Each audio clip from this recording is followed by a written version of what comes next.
Hello friends, அஸ்ஸலாமு அலைக்கும். எல்லோரும் நல்லா இருக்கீங்களா? பெருநாள் அன்னைக்கு மார்னிங் தொழுகை முடித்து பயானெல்லாம் கேட்டுட்ருந்தோம்.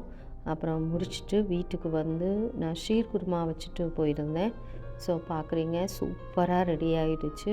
அப்புறம் வந்து மட்டன் சால்னா, பரோட்டா சுட்டு வச்சுட்டேன். வீடியோ எடுக்கிறது தாங்க சிரமம். அப்புறம் தோசை சுட்டுட்ருந்தேன்.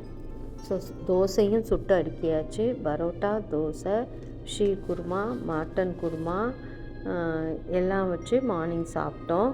அப்புறம் வந்து நான் ஆட்டுக்கால் பாயாவும் வச்சுருந்தேன். அதுக்கு ஆப்பம் சுட்டுட்ருந்தேன்.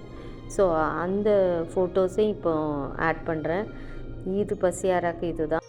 இடியப்பம் வட்டலப்பம் வந்து மறுநாள் செய்யலான்னு முடிவு பண்ணிட்டேன். அப்புறம் லஞ்சுக்கு வந்து சீரக சம்பா மட்டன் பிரியாணி, பாயில்டு எக்கு, அப்புறம் என்னோடய ஸ்டைலில் எண்ணெய் கத்திரிக்காய், குடமிளகா சிக்கன் கிரேவி, ரைத்தா, சிக்கன் 65, அப்புறம் ஸ்பெஷல் பிரியாணி. இதாங்க சிம்பிள் லன்ச் மெனு. எல்லோரும் நல்லா என்ஜாய் பண்ணி சாப்பிட்டாங்க. அப்புறம் டெசர்ட்டுக்கு என் மகள் செய்த அசத்திய பெர்ரி பனப்கோட்டா, சிஸ்டர் கொண்டு வந்த குலோப் ஜாமுன், டாக்டர் ஃபேமிலி கொண்டு வந்த ஸ்பெஷல் சாக்லேட்ஸ், எங்கள் அக்கா மகன் கொண்டு வந்த ஒமானி ஹல்வா எல்லாம் வச்சு சாப்பிட்டோம். சூப்பராக இருந்துச்சு. தேங்க்ஸ் ஃபார் வாட்சிங். மிக்க நன்றி ஃப்ரெண்ட்ஸ்.